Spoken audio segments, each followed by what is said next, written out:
L'invité d'ici. Notre invité, Denis Philippe, il est président de la Mutualité française des Hautes-Alpes. On va rappeler, parce que communiquer c'est répéter, comme l'on dit, ce qu'est la Mutualité française, Denis Philippe. Une fédération de mutuelles. On a fait le compte là récemment et la semaine dernière exactement, plus d'une centaine de mutuelles. Alors ça touche à ce que vous appelez l'économie sociale, c'est-à-dire que toutes ces mutuelles représentent beaucoup de salariés dans le département des Hautes-Alpes. Il y a beaucoup de salariés dans le département des Hautes-Alpes. La mutualité, déjà, qui a beaucoup de salariés, et puis les mutuelles, bien sûr, que nous fédérons. Et nous fédérons des mutuelles diverses et variées, des mutuelles de fonctionnaires, des mutuelles de professions indépendantes, des mutuelles d'entreprises. Et c'est ça, la particularité de la mutualité, c'est d'avoir des origines diverses, des publics divers, et de pouvoir fédérer tout ça sous un dénominateur commun, qui est un peu les valeurs mutualistes pour lesquels nous sommes très attachés. Il y a peut-être deux grands chapitres. Il y a les valeurs mutualistes que vous défendez et avec conviction à chaque occasion. Et puis à côté aussi les prestations de la mutualité française. Alors les prestations de la mutualité française aujourd'hui, j'oserais dire, elles sont politiques, c'est-à-dire de véritablement porter le message de la mutualité. Et on est aujourd'hui dans une situation qui est compliquée, avec un gouvernement qui ne donne pas des réponses satisfaisantes pour le monde mutualiste. On le voit par exemple avec le projet de loi de financement de la sécurité sociale. Alors là, il y a une opposition globale. Ah oui, alors c'est bien la première fois de ma propre mémoire qu'on voit tous les organismes de complémentaire santé ou les organismes d'assurés sociaux être contre ce PLFSS. On a véritablement l'impression qu'on a un gouvernement qui détricote ce qui avait été construit au niveau acquis sociaux et qui ne répond pas du tout aux problèmes aujourd'hui de protection sociale dans ce pays. Sachant que ce poids des mutuelles est pris en compte maintenant à échelle régionale, puisque vous allez faire partie du fameux CESER, ce comité économique et social et environnemental régional, mais en fait qui conseille la région dans ses orientations. J'imagine que c'est précieux pour vous d'avoir cette tribune. Oui, c'était une volonté de notre fédération nationale qui a été relayée très rapidement par notre union régionale. Il y avait la volonté du président régional que la mutualité siège au Conseil économique et social régional. Vous savez qu'il y a le pendant national, le Conseil économique et social et environnemental national, et puis on retrouve la même déclinaison dans les régions. C'était effectivement important que la mutualité reprenne une place, et en plus à côté d'autres employeurs traditionnels.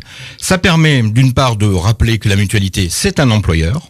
Effectivement, vous le disiez tout à l'heure, nous avons des entreprises à gérer, que si nous ne sommes pas des entreprises comme les autres, c'est vrai, nous sommes quand même des entreprises. Donc c'est important que nous soyons présents. Je pense que oui, ça va changer un peu la donne, ça peut surprendre, mais que la mutualité prenne une place au Conseil économique, social, régional et environnemental, c'est important aujourd'hui pour nous.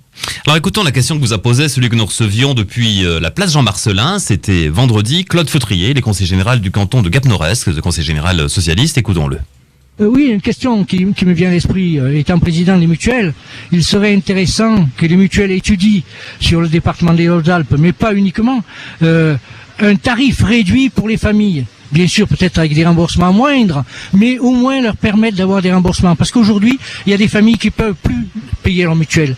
Et en ayant des tarifs réduits, ça permettrait à ces familles d'avoir cette sécurité. Voilà cette question, il évoque apparemment les gens qui sont entre ceux qui sont vraiment aidés avec le RSA, etc. et ceux qui ont les moyens. Il y a peut-être une frange intermédiaire qui a du mal. Tout à fait.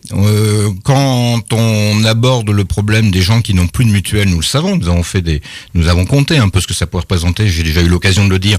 Sur l'année 2012, ce sont plus de 20 000 personnes au niveau régional qui ont abandonné véritablement leur complémentaire. C'est grave. Ça veut dire que ce sont des gens qui peuvent tout à fait légitimement renoncer aux soins par manque de moyens. C'est vrai que les mutuelles, pas toutes, et c'est le message que veut porter la mutualité. La mutualité, elle essaye de trouver une voie et qui permette aux mutuelles de pouvoir aborder ces problèmes et de trouver une prestation qui soit supportable par cette tranche que vous avez soulevée. Mais j'oserais dire, ça serait beaucoup plus facile si le gouvernement s'attaquait véritablement aujourd'hui au véritable problème qu'est la protection sociale dans ce pays. Parce que en déremboursant régulièrement la part de protection obligatoire, la part de protection la plus solidaire qu'est la sécurité sociale, en obligeant quelque part les gens à se tourner vers des assureurs complémentaires, et bien évidemment, et c'est préférable, nous le pensons, vers des mutuelles, on ne règle quand même pas le problème aujourd'hui. On ne prend pas de mesures qui soient des mesures fortes. Vous savez, le problème, je pense, dans ce pays, c'est qu'aujourd'hui, comme disait Churchill, nous avons des hommes politiques. Les hommes politiques, je pense que nous en avons énormément. Les hommes politiques pensent, à leur prochaine l'élection. Je pense que ce dont ce pays aujourd'hui a besoin, c'est d'hommes d'État. Parce que les hommes d'État, en général, ils pensent aux générations futures. Voilà, un message qui est passé clairement. Un dernier mot sur les actions de la mutualité. Alors vous êtes, j'allais dire au 400 coups, mais régulièrement tout au long de l'année, la mutualité française met en œuvre, lance des actions de sensibilisation, de prévention.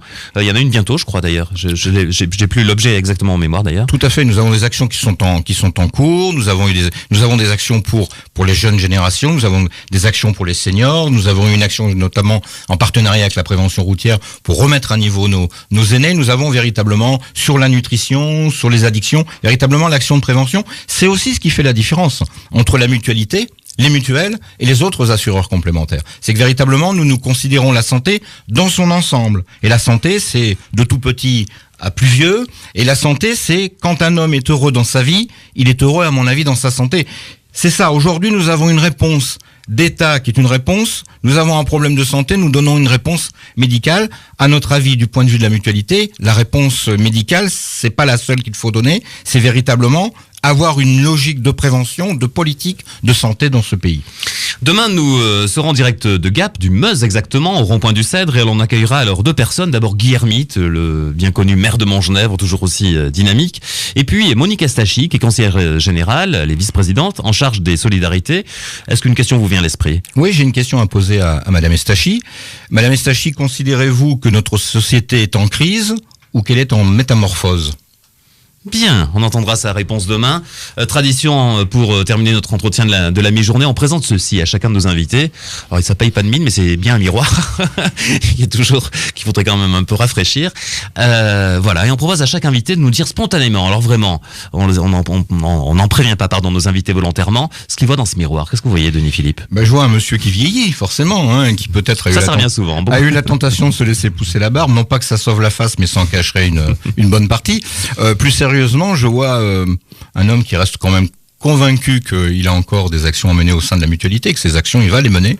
Nous avons véritablement encore un travail important pour faire connaître ce qu'est la mutualité, parce que je ne suis pas convaincu encore, au moment où je vous parle, que les gens savent véritablement ce que c'est que la mutualité. Et si les gens ne savent pas ce que c'est que la mutualité, c'est parce que nous n'avons pas su communiquer. Donc si on veut aller expliquer ce que nous sommes, il y a encore un sérieux travail. Je me sens encore dans la possibilité physique de pouvoir le faire encore un temps. On l'aura bien remarqué. Merci Denis Philippe d'avoir été avec nous.